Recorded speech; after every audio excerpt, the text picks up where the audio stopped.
Madam, Navrashtra नवभारतचा आज इथे ठाणे सन्मान सोहळा संपन्न होतोय. त्यामध्ये तुमचं युवा लढवय्या समाजसेविका म्हणून नॉमिनेशन करण्यात आलेलं आहे. उत्कृष्ट सामाजिक कार्य करताय, तरुणांना पुढे घेऊन तुम्ही जाताय. कसं वाटतंय या पुरस्कारासाठी तुम्ही मानकरी ठरलेला थँक यू सो मच. तुम्ही मला नॉमिनेट करून सिलेक्ट करून इथे बोलवलं.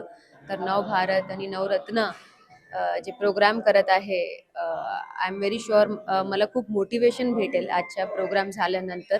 कारण मी खूप हार्ड वर्क केलेलं आहे आणि असे म्हणजे नॉमिनेशन झाल्यानंतर, पुरस्कार भेटल्यानंतर खूप मोटिवेशन भेटत आहे. तर मी अजून चांगले काम करण्याचा प्रयत्न करणार आहे. आपली जी सिस्टम आहे तिच्याविषयी काय बोलाल, किंवा आपली जी तरुण पिढी आहे त्यांना तुम्ही काय आवाहन कराल सध्याची परिस्थिती लक्षात घेऊन? सिस्टमवर आता भरोसा करायचं नाही, स्वतःवर भरोसा करा आणि लोकांसाठी स्वतः बाहेर पाय काढून काम करा. कारण की खूप आता काम करण्याची गरज आहे. फक्त सिस्टमवर आपण निर्भर राहू शकत नाही.